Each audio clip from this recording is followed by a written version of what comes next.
The Girl Who Spoke to Winds. Long, long ago, in a village called Afo where the harmattan blew hard and the rains came late, there lived a girl named Iridi. Iridi was not the strongest, nor the richest, nor the loudest.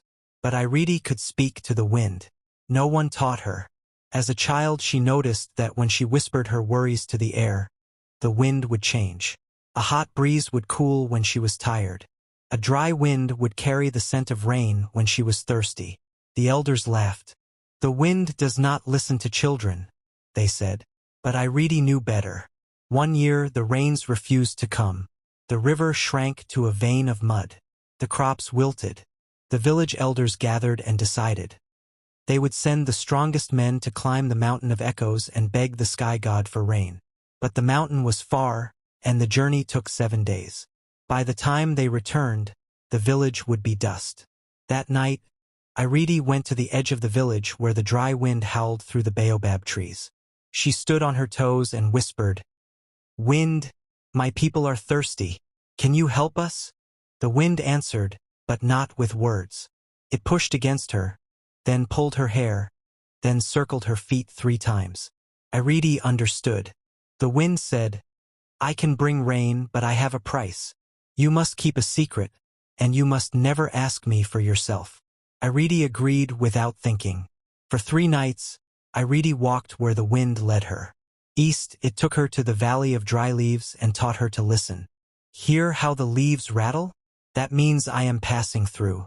Speak clearly when you call me." West, it showed her the cliff of sighs. "Here the wind is sad. If you speak with greed, I will not answer." North, it brought her to the crossroads of 4 winds, where north wind was cold, south wind was warm, east wind was fast, and west wind was gentle. At the crossroads, the winds tested her. North wind blew sharp and asked, "Why should I bring water to your village and not mine?" Iridi said, "Because my village has shared its last bowl of soup with strangers. We do not keep water for ourselves alone." South wind was warm and asked, "What will you give me if I help?" Iridi said, "Only my promise. I will not ask for myself." East wind rushed and said, "Be quick! The clouds are far." Iridi whispered the names of every child, every elder, every sick person in Afo, one by one. They are not strangers to the sky. The winds listened. On the 3rd night, all 4 winds gathered. They spun around Iridi until her feet lifted off the ground. They said, "We will bring the rain, but remember your promise. If you ever speak to us for your own gain, we will take your voice away." Iridi returned to Afo at dawn. She stood in the center of the village and spoke, not loud but clear. "Winds of east, west, north, south. My people are thirsty. Remember the bowl of soup." The sky rumbled. Dark clouds rolled in from every direction. Rain fell for 3 days and 3 nights. The river filled. The crops stood up.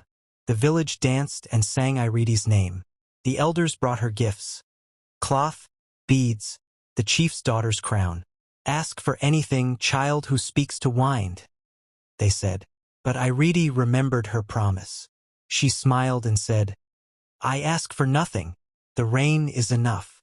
Please like, subscribe and share for more stories.